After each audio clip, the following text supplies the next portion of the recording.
Muy buenos días, comunidad de UDI Gráfico, diseñadores UDI. Hoy un miércoles más de creatividad, compartiendo anécdotas, compartiendo en este formato magazine. Los saluda John Bretón, dándoles la bienvenida y hoy trayéndoles, como todas las semanas, invitados especiales que puedan enriquecer el ejercicio de la creatividad, los procesos creativos y también informar sobre unas nuevas formas de cómo nosotros vemos el diseño desde diferentes culturas. Por eso hoy tengo la oportunidad de compartir esta experiencia con un gran amigo conocido desde hace muchos años, que he tenido la oportunidad de compartir con él sus conocimientos, sus ejercicios, porque también es, igual que nosotros, es docente, uruguayo peruano de corazón, nacido en Uruguay y adaptado por Perú. Con ustedes, Plácido Luna, un placer, Plácido, hoy aquí con nosotros en Unigráfico, tener la oportunidad de compartir contigo. Hemos tenido la oportunidad en unas conferencias de conocerte, pero hoy estás aquí en el espacio exclusivo de Unigráfico, UDI Radio, para los diseñadores de la UDI Bucaramanga, Colombia. Un gustazo, entonces, muchas gracias, John. Bueno, y saludar a todo el grupo de estudiantes de la UDI. En el caso mío, como les decía John, soy diseñador gráfico desde el año 92,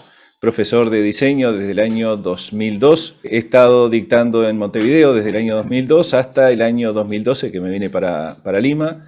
Actualmente estoy radicado en Lima desde ese año hasta la actualidad. Actualmente soy profesor de Toulouse-Lautrec. Entonces, en la invitación que me ha hecho John para el día de hoy, queríamos presentarles algunas técnicas de creatividad y de composición aplicadas al cartel. Así que en eso estamos. Cualquier cosa, John, adelante nomás, y creo que por ahí estamos presentados.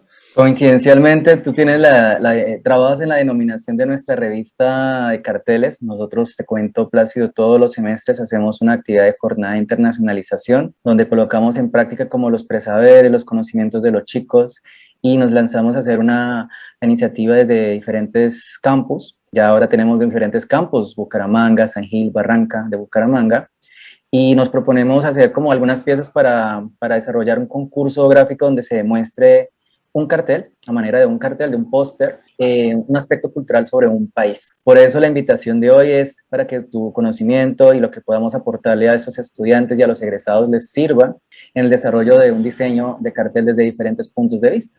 La experiencia que tenemos, como de la experiencia y las diferentes formas de hacerlo y que lo han tenido los grandes cartelistas, como hace mención la revista Toulouse-Lautrec, que es la revista donde se compilan esos diseños, pues es un interesante ejercicio académico para colocar en práctica toda esta maravilla de elementos, de ingredientes y conceptos que vamos a ir recorriendo durante el tiempo para el desarrollo de un diseño. Muy bien, así que bueno, vamos a ir por ese camino. En la última o en la participación anterior que había tenido, que había sido sobre la historia del diseño en Uruguay, había sido, ¿no? Sí. Con la UDI, justamente vi los trabajos de los estudiantes, me parecieron muy creativos también.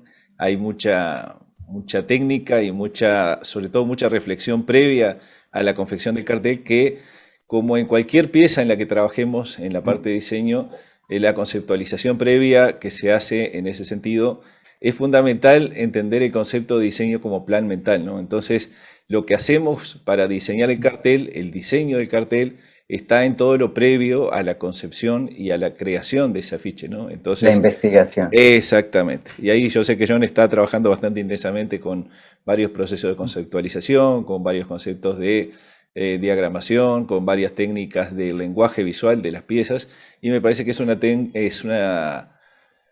es algo fundamental. Acá capaz que me dirijo a los estudiantes específicamente, pero para ustedes eso es fundamental. No quedarse solamente con lo que es la ejecución práctica del cartel, porque si hacemos una ejecución práctica sin la conceptualización teórica, se vuelve un diseño vacío.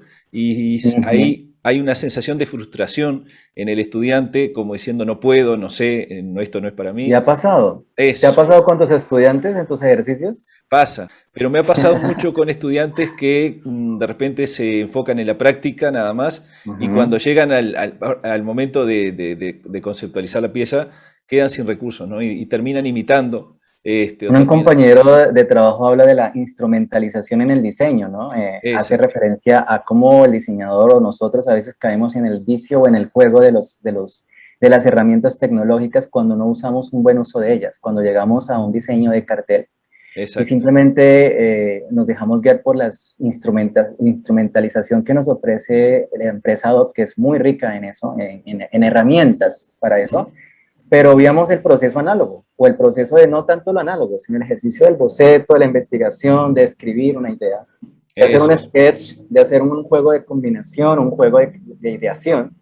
Y eso. a veces nos lanzamos a un ejercicio donde simplemente jugamos con las posibilidades del software, llámese Illustrator, Eso, InDesign, Photoshop, pero nos apasionamos tanto de eso que dejamos atrás ese camino tan interesante que es los procesos creativos, ¿sí? eso es, eso es, Tener un eso es. brief o una reseña clara de qué es lo que se quiere con el cartel. De eso vamos a hacer mención hoy, que son los famosos códigos del cartel, y también unas características importantes que se deben tener en cuenta para medir la funcionalidad del mismo. Una de esas es primero saber de qué trata el tema, documentarnos de él, cuál es el contexto, en dónde se va a ubicar, para qué público objetivo va a estar, en qué lugar, ¿sí? En qué material, en qué medio, ¿no? Si puede ser un cartel en un post de Instagram o puede ser un cartel que Exacto. se va a colocar exclusivamente en un museo, en una biblioteca, en qué tamaño, ¿no? Todas esas Exacto. cosas son importantes, como tú dices, tener un conocimiento previo. Ahí te hago una anotación. Mencionaste otro punto que veníamos dejando de costado, yo venía dejando de lado, que es la parte de producción. Muchas veces se olvida, además de toda esa conceptualización previa y toda la ejecución práctica de acuerdo a los principios del diseño gráfico, en los que pueden ir desde técnicas compositivas hasta la narrativa visual o lo que serían las retículas, las tipografías, los colores. Puede salir todo muy bien, pero después falla la parte de la producción, como dices tú. Hay que tener en cuenta no solamente el sustrato donde va a ir ese cartel, porque puede ser desde un cartel pintado hasta un cartel que pueda ser impreso o digital, o las medidas. A veces el papel, la máquina de impresión, va a condicionar las medidas finales del papel. Entonces, hay que considerar ese aspecto técnico también, que es fundamental, ¿no? Como decías tú. Sí, y más si hablamos de que el cartel ha tenido una evolución en el tiempo, porque hoy se habla, por ejemplo, de walls, ¿sí? De carteles como stickers, que también son carteles porque son lenguajes de comunicación, o carteles Exacto. animados, que uno ya está viendo técnicas donde se generan carteles que dependiendo del ángulo de visión cambian la imagen, o Exacto. dependiendo la temperatura, se prenden como se incendian como si fuera simulación de fuego o se descomponen. O sea, hay una cantidad de técnicas, ¿no? Ahora ya tienen carteles con sonido, carteles con movimiento, o sea, hay una gran cantidad de estética que está trabajándose ahora a partir de la tecnología y el diseño. Pero bueno, interesante aquí lo que tú dices, ese contexto, ¿no? Como para resumir, la Exacto. importancia es documentarnos, saber cuál es el propósito, hacer esa pausa, ¿no? Antes de llegar aquí a lo que es la composición. No perder de vista todo lo que es la parte de técnicas de creatividad, de todo lo que es el discurso desde el punto de vista literario, el contexto histórico, saber lo que queremos plantear y cómo lo podemos luego sintetizar o presentar dentro de la pieza visual. Después vamos a ver alguna técnica muy básica. Hoy del lado mío me voy a enfocar solamente en dos temas que a veces por evidente igualmente son sumamente importantes. Y bueno, adelante John, nomás, tú me dices si estamos listos para pasar al Bueno, siguiente punto. la dinámica de hoy es muy interesante. Vamos a traer aquí a correlación un caso de cartel, como lo podemos estar aquí observando. Y a partir de este cartel vamos a empezar aquí a analizar cómo el docente y colaborador aquí nos va a dar un ejemplo, nos va a ejemplificar cómo es un ejercicio de composición después de tener una pieza de un cartel, que en este caso es un cartel fotográfico publicitario con un perfil publicitario para promocionar una película, pero a veces desconocemos qué hay detrás de un cartel, qué hay detrás de una fotografía, qué hay detrás de una composición y de todas las personas que involucran un proceso de diseño para poder desarrollar esta pieza de la mejor forma posible y tomando en cuenta los diferentes códigos del cartel que hacen mención al desarrollo de cada elemento. Entonces, en este caso, tenemos esta pieza muy interesante a la cual Placio nos va a dar una pequeña demostración de cómo se coloca en práctica algunos conocimientos, ¿no?, de composición dentro del desarrollo. Y hoy la idea es presentar dos técnicas solamente. Una, de mi lado, ¿no? Una es el tema de la regla de los tercios. ¿Hasta qué punto está aplicado en este cartel? ¿Con qué grado de severidad lo han utilizado? Y otra es una técnica creativa que es la técnica del scamper, que ya la vamos a ver. Pero vamos a empezar primero a ver cómo en este cartel hay una repetición casi constante del uso de la regla de los tercios. Voy a cancelar un segundito la cámara, así nos centramos Fantástico, en Plácido. el Esto va a afiche. ser muy interesante porque vamos a empezar a ofrecer algunas herramientas compartiendo los preconocimientos, las competencias que tiene Plácido Eso. desde su punto de vista y cómo se complementan con las nuestras.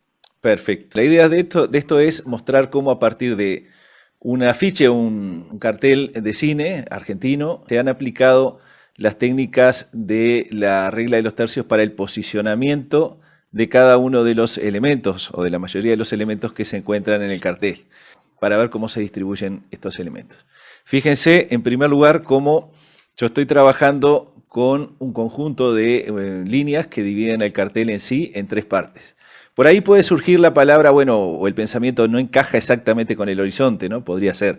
Bueno, esto es un afiche en primer lugar que está basado, está recogido de internet, así que puede estar recortado un poco más arriba y más abajo, pero lo fundamental aquí es que, como hablábamos al inicio, la técnica debe estar a nuestro servicio, no nosotros estar al servicio de la técnica, ¿no? Entonces, si por algún motivo luego tu capacidad... Interesante cita. Exactamente, sí. Para resaltarla. Porque a veces cuando empezamos a aplicar las técnicas nos atamos, nos ceñimos a la técnica. ¿Vale? Entonces lo que tienen que tener en este tipo de aplicación técnica es darse cuenta que tenemos la técnica, la podemos utilizar primero racionalmente, pero lo que nos toca después es terminamos el cartel, quitamos la retícula y de repente vemos que el horizonte está muy arriba, que genera una tensión visual muy grande. Entonces aparecen las libertades de poder modificar, ¿no? De poder modificar esa composición para que nosotros hayamos tenido, en este caso, la técnica de la regla de los tercios como base, pero no como prisión, digamos, ¿no? No debemos quedar aprisionados de una técnica. Ahora fíjense que si yo me voy a la parte superior del cartel, al tercio superior, ahora tenemos tres líneas que generan el soporte. Primero, en el centro para Ricardo Darín, a la izquierda para Borenstein y a la derecha dos actores más, que es la actriz y el actor secundario. Fíjense que Ricardo Darín no está ni centrado en el póster, en el afiche, ni centrado con un cuento chino. Acá nuevamente yo tengo que ver, y si el afiche parece visualmente equilibrado, rompiendo una simetría, entonces en ese caso también vale, no tenemos por qué estar trabajando con simetrías sí o sí. Entonces las tensiones visuales que generan estas dos palabras que están en los tercios izquierdo y derecho, generan junto con el nombre de Ricardo Darín el equilibrio visual. Y obviamente que nada está en una composición independiente del resto. Esto es otra cosa que hay que tener en cuenta. ¿Por qué? Porque cada elemento influye dentro en el juego, digamos, de tensiones visuales con los demás elementos. Vamos a ir a la parte inferior ahora. Vemos que tenemos prácticamente el tercio inferior dedicado a todo lo que son los créditos de la película, la productora, etcétera, etcétera, etcétera. Si generamos una subdivisión de estos elementos, aquí tenemos, voy a colocarle otro colorcito a esto, le voy a poner un rojo para que lo vean diferenciado del anterior. Aquí tenemos fundamentado en el último tercio todo un conjunto de información. Vemos nuevamente que las direcciones web de los distintos espacios de la película tampoco están centrados porque tenemos entre Alba y LAM, por ejemplo, mucho más peso visual que el que tenemos en Buenavista Internacional. Entonces necesito correr el centro del cartel hacia la izquierda para generar un equilibrio visual adecuado. Luego tenemos aquí un pequeño ajuste, como yo les decía. Fíjense en los tercios verticales, cómo tenemos al centro de la cara de Darín y tenemos casi que el coquito de la vaca, de la cabeza, en el tercio mayor y en el segundo tercio vertical de la composición. Y mire, fíjense cómo en el tercio superior, cuando lo piqué en tres o lo partí en tres partes, nuevamente la franja inferior, dividida en tres, encaja y da la línea base para el soporte de Borenstein, de Darín y de los dos actores restantes. Un cuento chino prácticamente basado en la línea de los tercios. Si yo corriese esta línea compositiva, miren, ahí el autor del cartel se dio el gusto de encajarlo, ¿sí? Es el tercio del tercio inferior, o sea que es un noveno de la altura del cartel, entre chino y un argentino y un chino unidos por una vaca que cayó del cielo. Lo único que hizo después fue darse la libertad de correrlo para que visualmente, porque todo esto va en un tema de sensibilidad. Si nosotros lo hacemos mecánicamente o matemáticamente, definitivamente estaremos fracasando. ¿Por qué? Porque debemos enfocarnos básicamente en lo que es la sensibilidad nuestra que vayamos desarrollando como diseñadores. ¿Sí? Plácido, te complemento. Hace poco vimos también cómo Ellen Lupton y su compañera en un documental hacían mención sobre elementos de la composición y su parte de su ejercicio era que explicaban la simetría desde el punto de vista cómo aportaba el diseño y también pues su compañera complementaba con la parte de la simetría y ahí donde se encuentra un punto de equilibrio entre las dos. Hay otro que de pronto tú conoces, Timothy Samara, tiene unos libros muy interesantes que hay uno que es clásico en la construcción de la maquetación y el diseño que se llama ¿Cómo diseñar con y sin Y sin retícula? retícula, ahí está. Es un clásico, ¿no? Lo teníamos desde que yo trabajaba en una agencia hace 13 años. Y de ahí se generaron unas estructuras o unas leyes para la composición simétrica en cuanto a textos y cuanto a revistas y cómo también existía otra vanguardia, ¿no? El hecho es que muchos caemos en el juicio de tener una sola postura y nos encasillamos en una forma de trabajar y pensamos que todo en la vida y en el diseño tiene que ser simétricos. Y en eso caemos también, es una crítica también a nosotros como docentes, porque pretendemos que el diseñador o el estudiante que se está formando se vaya inclinando hacia una línea. Hay muchos diseñadores como David Carson, como el padre de la legibilidad, como otros, que han mostrado con éxito que también existe la legibilidad o existe la asimetría para mostrar puntos de atención y puntos de vista distintos que complementan el patrón del orden. Justo tenía abierto David Carson por acá, porque lo iba a mostrar, es una de las personas que rompe la retícula, ¿no? ¿Quién es David Carson? A ver, ¿cómo? Para Sí. los que no nos conocen.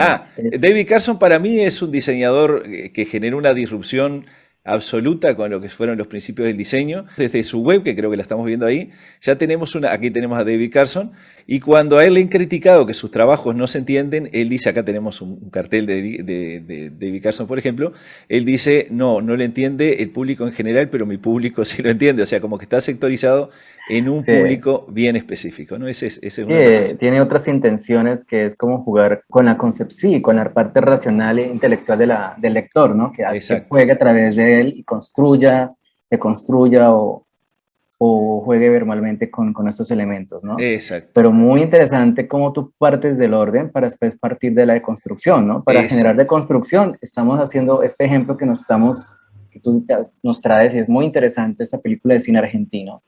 Es muy enriquecedor todo, cómo tú vas poco a poco llegando a la raíz de cada elemento, ¿no? Pero fíjense sobre todo quienes están estudiando cómo podemos mover los elementos después que los tenemos preconcebidos y lo que dice John, primero construyo o directamente deconstruyo, pero no puedo deconstruir si previamente no tengo la construcción mental del asunto, ¿verdad?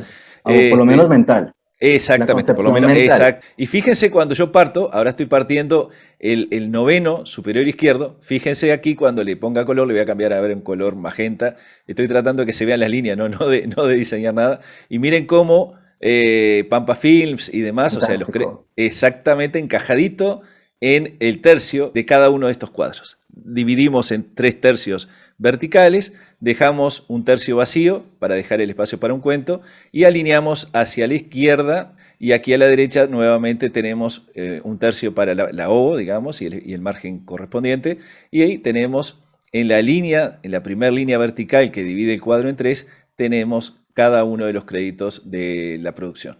En este punto se ve, yo creo que queda claro cómo hay una preocupación, no creo que esto surja de forma casual, digo, a mí me pasa que muchas veces haciendo una pieza gráfica me doy cuenta que apliqué una cantidad de conceptos compositivos y quedan casi que precisos, o sea, casi matemáticos, y no los hice a conciencia. Pero fíjense nuevamente, un argentino y un chino unidos por una vaca en el cielo está encajado exactamente, miren, ahí lo veo, y está encajado exactamente en el tercio inferior. O sea que no solamente chino y un argentino unidos por una vaca, un argentino y un chino unidos por una vaca, está ocupando el segundo tercio del primer tercio del cartel, digamos, sino que también el chino ocupa los 2 primeros tercios y la descripción debajo ocupa el tercio inferior. De esta manera, donde dice de vuelta, ¿no? la película de Bornstein y demás, tenemos un tercio vacío, un tercio con los créditos, un tercio vacío. Debajo tenemos la cara de Darín hasta la pera prácticamente y la nariz de la vaca, un tercio que está libre y el tercio inferior para todo lo que es la parte de créditos de la propia película. Encontramos un proceso en el cual una regla muy simple han generado un cartel que yo estoy casi seguro que la mayoría que la vio inicialmente, al mirar este cartel, no percibía el conjunto de reglas que están aplicados sobre él. Fíjense que cuando lo vi no las había percibido, o sea, esto ya se complementa con la práctica, con la observación. Exacto. Muy interesante. Plácido, este ejercicio también me remonta a otra inquietud. ¿Qué pasa si cómo haríamos un proceso a partir de un diseño tomando en cuenta la retícula como base? O sea, por ejemplo, si fuera un proceso ilustrativo, ¿sí? o diseño geométrico, entonces partiría de la retícula y a partir de ella iría ubicando cada elemento. Les muestro algo que de repente está asociado a la pregunta que hace John. Aquí vemos la retícula en sí. Nosotros tenemos la composición, vemos la retícula. Yo creo que partir desde la retícula para colocar toda esta cantidad de elementos se vuelve muy, muy complejo. Pero si ya llegamos a la conceptualización y tenemos los elementos, en un momento vamos a estar componiendo de forma prácticamente orgánica. O sea, vamos a estar colocando cada uno de estos elementos en algún lado y posteriormente decimos, bueno, me falta un orden. ¿Qué puedo hacer para darle a esto un poco más de racionalidad? Por otro lado, yo nos preguntaba sobre técnicas de creatividad y cómo partir de algunas retículas para llegar a un objetivo. Yo hoy les decía, hay algunas técnicas que sustituyen efectivamente a lo que son la regla de los tercios, donde tenemos acá los centros perfectamente colocados, que son los que se relacionan con las simetrías dinámicas, ¿no? Y aquí estoy haciendo dos líneas, porque ustedes me van a decir, bueno, ¿qué sentido tienen esas dos líneas? Y hay una regla, yo tengo hecho un programita, en aquel momento lo hice en Flash hace muchos años, que permitía mover elementos en el espacio. Los elementos que se colocan sobre las diagonales son visualmente mejor aceptadas o más armónicas. Solemos decir que para el ojo, en realidad para el cerebro humano son más aceptadas. Y ahí tenemos el posicionamiento, los 3 puntos principales de la regla de los tercios que ven que están sobre las diagonales. Ahora, esos tercios siempre aparecen fijos, o sea, siempre están a una relación un tercio, un tercio, un tercio. Lo que se puede hacer a partir de la simetría dinámica, que en algún tipo de proporción se relaciona directamente con la proporción áurea, es trabajar con la simetría dinámica. Esa simetría dinámica parte de tirar verticales a cada una de las diagonales, donde vemos diferencias, las vemos cuando el cartel pierde su proporción, el alto y ancho del cartel. Entonces esos puntos relacionados con la simetría dinámica van a cambiar también de posición. Cuando el cartel, el afiche que están haciendo, cualquier pieza que estén haciendo, está en una proporción más rectangular que cuadrada, entonces los puntos generados por la simetría dinámica se acercan más a los vértices, generando más espacio al centro, que debemos saber obviamente qué vamos a poner al centro, porque estamos generando esos espacios, ¿no? Y cuando el cartel se vuelve más cuadrado, entonces esos puntos asociados a la simetría dinámica se van a acercar al centro. En el caso del cuadrado, quedan en un punto único en el medio del afiche, ¿no? Pero fíjense cómo ahí, ya no lo voy a completar, pero se verían casi contra el centro de los 4 puntos. Plácido, quedé encantado y me parece que fue un ejercicio muy didáctico, muy lúdico, muy práctico de cómo mostrar y enseñar como una simple ley como la ley de tercios, que para mí quedó clara, cómo puede aportar en el desarrollo compositivo de un cartel que combina fotografía, y que no solamente esta regla funciona con un cartel fotográfico. En mi universidad tengo la compañía y el placer de ver el trabajo de los chicos, donde hay unas competencias en ilustración impresionantes, son unos monstruos en la parte de ilustración digital, y manejan muy bien esa parte. Y pueden hacer carteles ilustrativos, carteles con simplificación, carteles con performance, y pueden tomar en cuenta esas leyes para ese ejercicio en un boceto, en un sketch, previamente, antes de desarrollar la producción, ¿no? Muy interesante y chévere. En una próxima edición vamos a volver a tocar este tema de la retícula ya dentro del ejercicio editorial con textos y con imágenes, que me parecería muy enriquecedor cómo sacar esos tips de Plácido a la hora de crear cajas de texto, a la hora de aplicar esas márgenes. Sí, fantástica esta primera parte y espero que a todos acá les haya gustado. Yo sé que sí, estoy convencido de que sea muy enriquecedor. Pero hay algo que me llama mucho la atención, es que Plácido también nos trajo hoy no solamente el ejercicio compositivo, sino también se está metiendo en el camino de la línea de la creatividad, que para muchos es compleja y a veces es un reto, ¿no? Y nos exige tanto cómo llegar a la concepción de una idea. Bien. Bien, John se está refiriendo a la técnica del scamper, que yo justo le comentábamos con él que sería bueno aplicarla. Que una vez la escuché en una entrevista y me quedó sonando, porque te cuento que en la universidad no la he implementado y para muchos nos hemos familiarizado con otras técnicas más contemporáneas, ¿sí? El design thinking, el pensamiento visual, el mood board, pero esta me parece muy interesante y tú la manejas muy bien y pues gustaría empezar a traer como tu aporte, cómo nos da y cómo nos adaptamos a estas nuevas formas también de ver esos procesos y estas fases. Perfecto, muy bien. Vamos entonces de vuelta, ahí los dejo un momentito, pero es una técnica en realidad muy simple, muy simple. Primero que nada, lo podemos aplicar tanto a la pieza en sí, aplicado al propio cartel. O sea, miramos el cartel y ahí podemos pensar cómo aplico la técnica del scamper sobre los elementos visuales. Pero a mí me gusta irme hacia otro punto, y es cómo aplico la técnica del scamper previo a la concepción de cartel. Y una vez que tenemos ejecutada la pieza, también podemos volver a esta técnica, ¿no? Otros caminos, siempre hay nuevas rutas de hacer las cosas, siempre Exacto. hay 2, 3 maneras de hacerlo. Complementarias, ¿no? Exactamente. Complementarias. Entonces, ahí tenemos una técnica de creatividad. Primero que nada, definir el problema, dónde está el objetivo de nuestro proyecto. Porque como decíamos recién, sin un concepto a transmitir, no podemos transmitir nada. Segundo, entender los recursos, pero también tenemos que tener en cuenta el público objetivo. Entonces, el público objetivo nos va a condicionar el tipo de mensaje que podemos generar. Esta técnica muy sencilla les puede llegar a encontrar soluciones alternativas a través de un conjunto de preguntas muy simples, ¿no? La S es de sustituir. Decimos, bueno, vamos a mandar un mensaje a través de la síntesis, por ejemplo. Bueno, en vez de una ilustración, ¿qué pasa si nosotros le hiciésemos a través de técnicas totalmente fotográficas o a través de un relato directamente textual? Entonces, sustituimos todo lo que es ilustración, fotografía por texto, por ejemplo. ¿Qué pasaría? Y ahí siempre asocienlo con los conceptos fundamentales, o sea, cuál es el objetivo del cartel, cuál es el público objetivo de esa pieza, más allá del cartel todavía, etcétera, ¿no? O sea, la sustitución. ¿Por qué? Porque debemos saber debemos pensar qué podemos sustituir y sobre todo qué no podemos sustituir. ¿Por qué? Porque hay elementos que son insustituibles en la conceptualización previa de la pieza. O sea que esto nos lleva a reflexionar qué podemos cambiar y qué no podemos cambiar. Un poco, perdón, compañero, sí, claro. Tiene un poco de las leyes de la retórica, ¿no? Que hay una de ellas que nos dice que podemos sustituir un elemento sin perder la comunicación o el mensaje o el objetivo del mensaje. Que se alcance a identificar el principal elemento. Exactamente, desde el punto de vista compositivo está relacionado directamente. Por otro lado, la C de combinar, o sea, ¿qué podemos combinar, por ejemplo, técnicas? Entonces, eso podría también hacerse, por ejemplo, con los estilos que están marcados en el cartelismo desde antes, ¿no?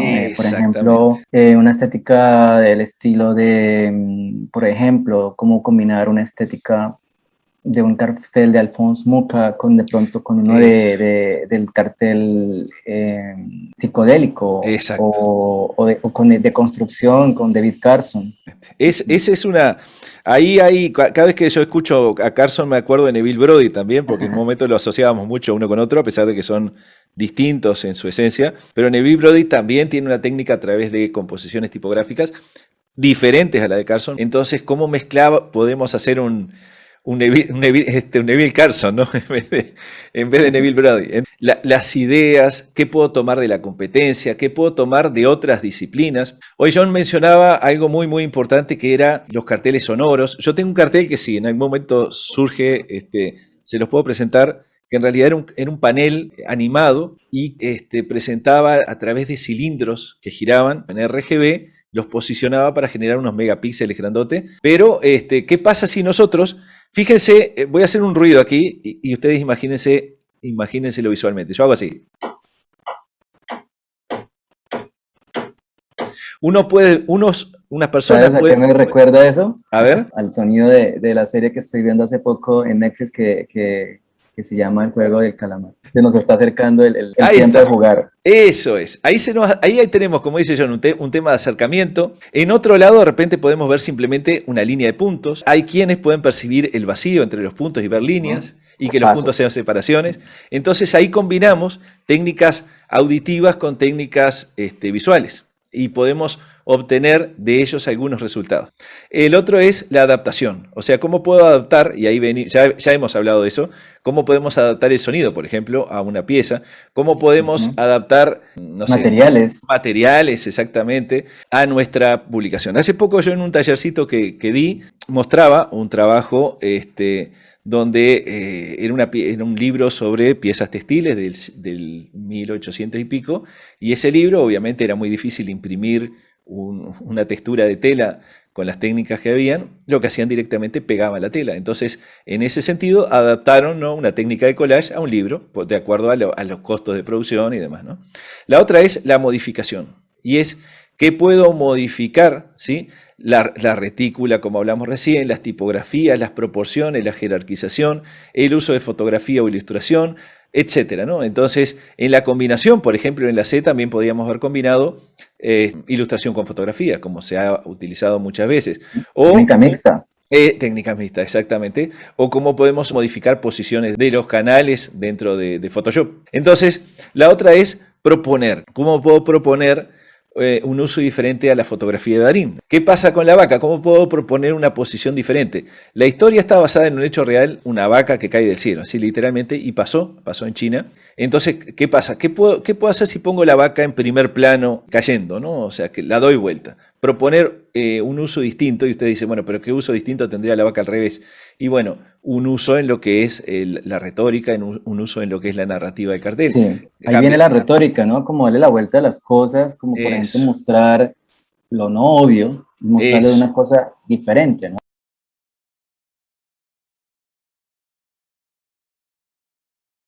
Estático, tan lineal y no sorprende. Eso. Y ese es donde viene la creatividad a trabajar, ¿no? Cómo mostrar ese ejercicio de una forma diferente a través de la retórica o a través de esos ejercicios interesantes. Eso es. Los diseñadores jóvenes son muy tácticos. Bueno, encuentro una referencia por acá, otra por allá, sé que es la tendencia de color y la aplico. Pero aplicar la estrategia, claro, pero aplicar la estrategia, que yo creo que la estrategia la podríamos definir en lo que está enseñando John, en la teoría, en lo que yo en lo trato que todos los compañeros tratan, ¿no? De mostrar. Lo que todos tratamos, exactamente. Si nosotros estamos diseñando y encontramos una técnica perfecta, es para hoy. Pero para mañana necesitamos una técnica nueva. ¿Por qué? Porque si no, no nos renovamos y encontramos esos que son atascos creativos. O zonas de confort en el diseño, ¿no? O zonas de confort, exacto. Nos encasillamos en una competencia a la cual sentimos que somos buenos y nos ha funcionado y quedamos ahí. No queremos salir de ella. Eso es. Entonces, bueno, y ahora viene eliminar. Si tú le puedes eliminar un elemento a tu composición y el elemento no deteriora tu mensaje, no deteriora el propósito del cartel, yo te diría que se lo elimines. Puede ser una foto, puede ser un texto dentro de la composición. Y por último, ¿qué pasa si reorganizo o reordeno, que podría ser la otra palabra, para generar otro mensaje diferente? Así que esa es la técnica que, como ven, es muy sencilla, pero se la recuerdan, es fácil, Scamper, y sustituir, combinar, adaptar, modificar. Vamos a estudiar un poco más sobre ella. Sí. Plácido, surgen algunas inquietudes sobre esta metodología o método, ¿no? En el ejercicio, por ejemplo, de la técnica, en la metodología o método que yo manejo, que es el design thinking, hay unos pasos que uno, si bien los puede seguir, también no hay una línea, no hay un orden, ¿no? Para llegar al desarrollo óptimo de una forma o problema. Sí. En Scamper podría pasar lo mismo. Yo podría, o un estudiante, o un diseñador, un gráfico, un comunicador visual, tomar algunos caminos para llegar al objetivo de esto, o necesariamente tendríamos que buscar las diferentes fases que tiene el Scamper. Bien, la he aplicado de la siguiente forma. Primero, de forma iterativa, o sea, durante el proceso de ideación, ¿sí? Y durante cada una de las etapas subsiguientes, pero con algunos principios. Primero, la técnica del Scamper funciona muchas veces, o se trabaja en ella muchas veces como si fuese una tormenta, una lluvia de ideas. O sea, ¿qué puedo modificar? Entonces ahí decimos, bueno, podemos modificar el color, que no haya un acento tan fuerte en el rojo. Por ejemplo, sí. Nosotros estamos manejando en este instante un ejercicio académico con los países, donde ya no es un país, como el caso que vimos el semestre pasado, que era Uruguay, ¿te acuerdas? En el cual tú participaste, sino que aquí ellos tienen la posibilidad de escoger cualquiera de los que hacen parte de la jornada de internacionalización. Son 20 países, 20 culturas, tienen un abanico de posibilidades muy rico. En el caso, por ejemplo, que fueron un país, por ejemplo, para España, el estudiante aplicando esta ley que tú haces acá, yo podría decirle a él, modifique tanto como tal el patrón de color que tú tienes de ese país, que es rojo y amarillo, por otro. Exacto. Salga del molde. Entonces ahí aplicarías sustituir o modificar, ¿sí? Claro. O reorganizar y proponer, ¿no? Sí, sí. Porque se rompe el modelo del color que ya traemos de un país y podemos buscar que también los colores expresan diferentes lenguajes y diferentes historias y storytellings sobre esa cultura, no necesariamente el color del patrón de la bandera. Ahí otra cosa que se puede hacer, de repente utilizar los fondos como colores de los países y las figuras como colores complementarios, como una condición de restricción para la creación de la pieza gráfica. No, sí. Entonces, claro, cuando tú le planteas, por ejemplo, a un alumno, bueno, mira, vamos a trabajar con los colores institucionales en fondo y en primer plano con los complementarios, a veces el alumno se ofusca un poco, pero en realidad le está dando la solución, ¿no? O sea, ya tiene los colores definidos, por lo menos. Suele Este, pasar, a veces sí, damos libertad para que ellos encuentren su camino y esa libertad se vuelve un camino sin de la retorno, nada, ¿no? ¿no? Pero hay Entendemos. personas que aprovechan esa libertad y se esfuerzan, ¿no? En entregar algo a juicio personal exigente. La libertad absoluta a veces genera una angustia, ¿no? O sea, angustia del Ujú. alumno también. Entonces sí, yo creo que se pueden hacer esas cosas, ¿no? Interesante todo esto. eh, es muy lúdico, ¿no? Y muy sencillo. Y yo creo que Sampuén es muy versátil, ¿no? Y se puede Ujú. trabajar desde diferentes partes. No necesariamente Scamper tendría que ser como lo veo, lineal. Podríamos Ah, trabajar claro, algunos elementos de acá y claro, se dan de una forma. Primero hay que aproximarnos. Ya después yo creo que eso, uno puede empezar a cortar, a combinar, a mirar por qué las direcciones, ¿no? Que se puede darle a esta metodología. eso. Y es lanzarse, Otra cosa que se pueden hacer, experimentar. que en algún momento yo lo hice también, es generar, si estamos en presencial o si no con alguna ruleta de estas que hay en internet para sortear, digamos, Wow. sí, se pueden sortear, por ejemplo, la S, la C, entonces un alumno se encarga solamente de las sustituciones, otro alumno, Ujú. alumna se dedica solo a las combinaciones, y cada uno sobre una pieza de base. Una vez ya creado, empecemos a aplicar Ah, la claro, metodología. Eso es lo eso, que me parece interesante eso empezar es. a adaptar. Muchas gracias por habernos traído este ejercicio que para todos yo creo que ha sido muy Perfecto, enriquecedor y nos da un punto de vista diferente de también cómo manejar diferentes metodologías creativas. Y no perfecto. solamente en el cartel, sino que esto tú lo has llevado, yo sé, en otros campos y lo has Sí, traído aquí sí, esto en todo en lo el que sea ejercicio creatividad se puede aplicar en publicidad, en marketing, en todo. transversal. Es transversal. De mi parte era por ahí, creo que John tenía algún punto adicional. Bueno, Y yo he tratado de complementarte algunos apartados sobre tu ejercicio, sin embargo, pues me gustaría cerrar haciendo mención a algunos puntos que son claves cuando uno va a hacer un cartel y es la parte de los códigos culturales y de pronto la funcionalidad del mismo, el test de funcionalidad que también nos permite validar que todos esos procesos a la larga también tengan un ejercicio que sea de iteración. Entonces, fantástico. les hago la invitación, pues yo tengo la oportunidad hace poco de hacer un libro o una guía, un manual de diseño del cartel, cartel social, pero este es un modelo, un método o modelo que sirve también para otro tipo de tipologías del cartel. Y dentro de esas está pues el cartel cultural, el cartel social, ¿no? Uno de los capítulos que yo hago mención en el libro, en el manual de Design Thinking para el cartel social, son los códigos del cartel. Muchas veces nosotros diseñamos cartel, pero desconocemos algunos elementos y quisiéramos como aquí contrastarlos desde la experticia de Plácido. ¿Por qué es importante conocer los códigos al momento de diseñar? Uno de ellos es el tamaño, lo hicimos mención hoy en el ejercicio, ¿no? Tenemos que Ujú. tener claridad sobre cuál es la disposición del formato, en qué medidas. Por ejemplo, yo te quería preguntar cuál fue la medida que trabajaste en el cartel de ejemplo del cuento chino. Bien, ahí lo tomé, básicamente fue de internet nada más con el tamaño que estaba, pero tiene una proporción áurea en su formato. O sea, el formato de base es proporcional. 1:6:18, básicamente está por ahí. O 1,618. 1:62, por ahí. Ok, interesante, porque partiendo del tamaño, la fórmula de tercios podría funcionar o puede funcionar en un Eso. tabloide o puede funcionar en cualquiera, ¿no? Si es formato, por lo general el cartel tiene una disposición vertical, pero se han conocido casos de que no. O sea, entonces en esos elementos es muy importante conocer también la disposición de ese cartel, ¿no? Si es en formato horizontal o un formato vertical, porque el solo hecho de disponer de un tamaño, de un formato, también te da una fortaleza, una lectura jerárquica de ese mismo cartel, ¿no? Porque depende también de su lectura. Es importante eso. También es muy un contexto saber en qué disposición se va a desarrollar. Hablamos de que el cartel hoy en día no solamente es impreso, como en la época de antes, del Lutre, Ujú. de Cheret, de Alfonso Muca, de Norberto Capielo, sino que hoy hablamos de los carteles contemporáneos, que a partir de la tecnología se han llevado a los medios digitales como las redes sociales, donde en un Word de Facebook le colocamos un cartel y no nos damos cuenta que es un cartel urbano, de pronto no con un contexto compositivo, pero hoy en día se concibe que puede ser un medio de cartel porque expresa y comunica y que también nos deja como una enseñanza, el famoso cartel meme o el cartel sticker, ¿no? Que genera como una noticia en Twitter o en esas redes sociales. Entonces también tener conocimiento del material, con qué material se va a trabajar, si es digital, si es cuadrado, si por ejemplo el material va a ser digital, si va a ser trabajar en un sustrato, si por ejemplo el cartel vas a colocarlo sobre un material de papel que genere sonido o tacto, ¿no?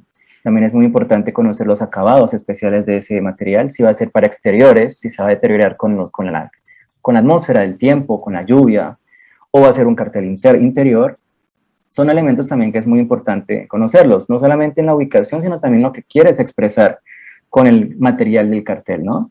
Hay personas que han hecho carteles, por ejemplo, con aluminio, con láminas, con texturas, y eso también genera una concepción distinta en lo que quieras comunicar, ¿sí? Exacto. Es importante también el contexto, ¿sí? El contexto es muy importante saber para dónde está el cartel dirigido, si es un contexto, como decía mención Plácido, es para un público muy selecto, muy intelectual de diseñadores, o es un contexto urbano donde se va a colocar en las calles, en una plaza de mercado, o si ese cartel, por ejemplo, se va a ubicar en un museo, la connotación cambia dependiendo del ubicar, ¿sí? Perfecto.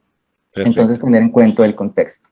Otro código al cartel es los ingredientes gráficos. Son todos esos elementos que hacen parte de la riqueza visual de un diseño compositiva. Elementos iconográficos, elementos abstractos, tipográficos, saberes cromáticos, que eso hace mención el autor que hoy también, Plácido, hemos hablado, que es Timothy Samara, también ofrece un libro muy interesante, más cercano al de diseñador como chef, que se llama El diseñador como chef, ¿sí? Se llama así.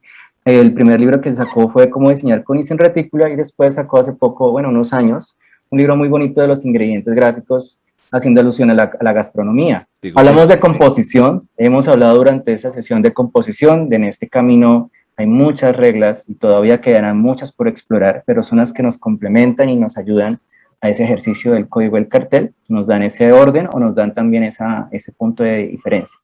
Perfecto. El mensaje es importante. Un cartel no solamente puede ser una imagen, hay carteles que de la imagen lo dicen todo, ¿no? Como los carteles de Keo Figuda, o los carteles hay carteles hermosos que con una imagen lo dicen todo y no necesitan de un texto. Keo Figuda tiene ese cartel japonés. Los carteles japoneses tienen ese elemento, pero también existe una imagen que necesita el apoyo de una creatividad en el uso del texto, de ese mensaje, ese insight, ese pequeño copy, lo llamamos así, o esa frase vendedora o poética retórica, que nos complementa la imagen y nos termina de reforzar el mensaje del cartel. ¿Sí? Es muy importante también conocerlo. Exacto. En ese caso, el mensaje es clave. Es muy importante que el mensaje o la tipografía, que es el elemento que sigue, hable con el sentido del cartel, que tenga el mismo look, que tenga el mismo lenguaje, o que su construcción tenga elementos que identifiquen el estilo gráfico o estético del cartel. No puede hablar un lenguaje distinto visualmente, porque no tendría unidad visual crear una tipografía que no sea alusiva a la imagen que proyecta el cartel. Muchos, como David, el profesor, el maestro del cartel de Colombia, como Diego Giovanni Bermúdez, juegan con eso, juegan con el texto o el título de ese cartel o de esa revista y lo ilustran.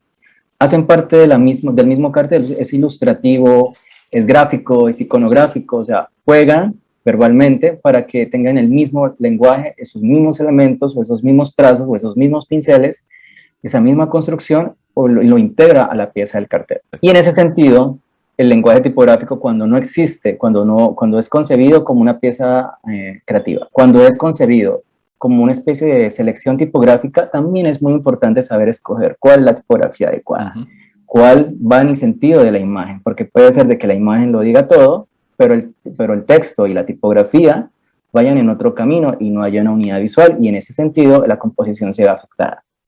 Y el color, con todos sus sabores cromáticos, como hemos hablado hoy, todo lo que connota el color y todo lo que expresa, es un elemento compositivo y jerárquico que les da fuerza y fortaleza a todo esto, ¿no? Y a todo esto de los códigos del cartel, la imagen es la que más hay que darle tiempo, ¿no? Hay la que darle más esfuerzo, porque es la que recoge la mayor parte del mensaje de un cartel, es la imagen. Es la que nos da la responsabilidad de llamar la atención o también de no perder la atención, ¿no? Entonces, en ese sentido, pues también aquí en este libro les ofrezco algunos juegos cromáticos, de cómo, por ejemplo, a través del lenguaje del color se pueden lograr diferentes ejercicios de jerarquía, algunas toolkits como colors que nos permiten ayudar a esas paletas cromáticas. Aquí hace alusión a la tipografía, ¿sí? Este pues, manual les ofrece ese tipo de de ejercicios que nos muestra cómo se puede llevar la estética del cartel a través de los códigos del mismo. Pero hay algo muy importante, es que todo a partir de lo visual y lo compositivo es muy interesante, pero a la larga al final tenemos que llegar a un punto que es la validación, que todos los procesos de diseño deben tener, no se pueden omitir, ¿cierto? Tú coincides conmigo, me imagino, tus procesos de diseño. En ese ejercicio, pues yo en mi metodología o en unos apartados de los que he estudiado de otros, he encontrado un punto en común, en que todas las metodologías tienen un proceso de validación al final, o en algún momento tienen que hacer un proceso de validación, como una tesis de grado, como un proyecto. Y es que hay que hacer un ejercicio interesante, no solamente individual, sino también colaborativo con los demás usuarios, participativo entre compañeros, participativo con el cliente, en el caso del que está manejando un proyecto o su grupo objetivo al cual lo contrataron de hacer el cartel o esa pieza de comunicación. O sea, se puede hacer de muchas formas, pero hay que hacerlo. Y aquí pues traigo mención algunas preguntas que resumen un ejercicio de test donde nos tenemos que preguntar si lo que hicimos tiene esa funcionalidad y cumple con un desarrollo. Algunas de las preguntas, Plácido, pues en este ejercicio son las siguientes. Por ejemplo, cuando ya tengamos el cartel tenemos que preguntarnos, primero, y no perder de foco, ¿cuál fue el objetivo del cartel propuesto? Teníamos que tener claro desde el principio y el final si ese objetivo se cumplió. ¿Sí? Perfecto. ¿Para qué público estaba dirigido? Eso ya lo hemos mencionado durante todo este discurso. ¿Cuál es el mensaje que quiere proyectar el cartel? Hacer un cartel con una estética muy interesante, pero no tener claro qué fue el mensaje que quiso proyectar, simplemente se dejó llevar por la parte de la instrumentalización, nos cometería un error. ¿Sí? Exacto. Que es común ese error, ¿no? Es común. El mensaje es convincente, es un juicio interesante porque a veces nos enamoramos de la primera experiencia infantil de nuestra primera novia, les digo, no, nuestra primera experiencia gráfica, y no queremos soltar ese diseño o ese boceto. Si de verdad contribuye el mensaje, es convincente y es creíble, construye el cartel un mensaje esperado, o sea, es verdad lo que nosotros esperábamos, contribuye ese cartel ese mensaje que esperábamos, se hace recordar fácilmente. Difícil lograr eso. Es cuando ese cartel, aparte de que fue colocado y ubicado en un muro, en un restaurante o en Facebook, en un wall de internet, fue recordado, y ahí es donde nosotros tenemos que preguntar si fue un cartel tan exitoso, si fue un cartel que simplemente comunicó o fue un cartel que te dejó un mensaje y te quedó grabado. Ese punto es bien importante, ¿no? Está muy bien. Ahí es donde le da la memoralidad al cartel, que ha perdurado en esos carteles de Toulouse-Lautrec que tú los recuerdas y nunca se te van a olvidar. ¿Consigue llamar la atención al receptor? El famoso call to action. ¿Llamó la atención? Hay que preguntarse, o solamente nos llamó la atención por cumplir una nota, o el profesor. Exacto. ¿La composición es compleja o es básica? Ahí es donde viene la parte de la simplificación, si fue claro o fue porque su composición fue sencilla de entender, pero si fue compleja, ahí es donde se complica el entendimiento. ¿Logra persuadir a las personas o simplemente es contemplativo y estético, ¿no? Lo que hacíamos mención. Simplemente era un cartel bello, bonito, como le decimos algunos, pero no genera una persuasión, en el caso del cartel social. En el caso del cartel cultural, simplemente educó, comunicó y gustó, y te dejó un mensaje y un aprendizaje. ¿Dónde piensa ubicar el cartel? Y la composición del receptor es rápida o lenta. Importante esto. Si las personas en un corto lapso de tiempo lo entendieron o necesitaron que tú les explicaras de qué trataba el cartel. En ese es algo muy interesante porque a veces en el ejercicio académico tratan como de justificarlo y uno sí, yo te entiendo, pero el cartel no necesita un discurso, ¿sí? No necesita un monólogo, necesita que por sí solo se ven. Y bueno, esto es como uno de los ejercicios que yo trabajo en una de las últimas fases del Design Thinking, donde ellos a partir de su propio ejercicio personal, de responder esas preguntas y de comparar el resultado en redes sociales a través de Instagram, o de sondas culturales como Mentimeter o un test donde el estudiante diseña una forma de cómo mostrar estos resultados al amigo, a la familia, o no tan amigo, sino a la persona que te diga, bueno, ¿qué opinas de esto? ¿Sí fue entendible? ¿Lo entendí? Esas preguntas que hice mención es cuando se logra de verdad si un diseño cumplió la funcionalidad de comunicar. Y ahí es cuando se logra al desarrollo de un cartel. Funciona. Espectacular. Para los interesados, pues voy a compartir este manual que está en una versión 1, pues la idea es empezar a complementar nuevos métodos que me ha parecido interesante, explorar otras cosas para enriquecer el ejercicio del manual, ¿no? Pues es un manual práctico para cartelismo. Y bueno, Plácido, Fabuloso. creo que ya el tiempo, mejor dicho, este especial se nos dio por una o dos partes, pero fue muy enriquecedor para todos. Yo sé que a todos nos va a gustar mucho y vamos a entender, vamos a sacar en práctica y a colocar en la praxis estos ejercicios que nos has traído. Y muchísimas gracias. No sé si nos quieras complementar como cierre una frase, alguna recomendación, algo que nos quieras decir antes de despedirnos. Yo siempre hago un énfasis en la fundamentación, que es lo que estás trabajando, John, en cada una de tus etapas, la fundamentación. O sea que tenemos que fundamentar el proceso. Si entre diseñadores desestimamos de forma irracional nuestros procesos, no estamos ofendiendo a la persona, estamos ofendiendo a la profesión. Y creo que hay que fortalecer la profesión a través de la fundamentación. Pero si nosotros no fundamentamos con lo que, por lo menos con técnicas, con conocimiento y con cultura general, estamos perdidos, ¿no? Excelente cierre. Muchas gracias. Muchas Y gracias a yo ti. creo que esperamos próximamente tenerlo aquí con otro de los conocimientos. Es muy enriquecedor para todos. Con gusto. Y Muchas gracias, bueno, John. Yo me enriquecí mucho también. lo mismo. Entonces, les deseamos, muchachos, y a todos los que estuvieron, las gracias por acompañarnos durante esta misión de diseño. Sí, espero que haya sido de su agrado, sea muy lúdica, muy constructiva todo lo que aprendimos y compartimos para ustedes. Y les hago la invitación para que sigan apoyándonos todos los miércoles. Nos pueden encontrar en nuestra red de Instagram, Udigráfico. En la parte superior siempre van a estar las redes como las de radio, las de Behance, las de Instagram, las de ISU. Y dentro de esas está esta, que es la de UDI Radio, y va a ser siempre un espacio para ustedes compartir y complementar todas esas enseñanzas que se hacen en el aula de clase, tanto para estudiantes como para egresados y para la comunidad gráfica que también sienta interés en estudiar esta bonita y bella y importante carrera. Muchas gracias para todos. Me despido de Plácido, muchas gracias compañeros, la comunidad, y hasta una próxima emisión. Muchas gracias a todos. Gracias, John, también por la invitación. Ahí nos vemos.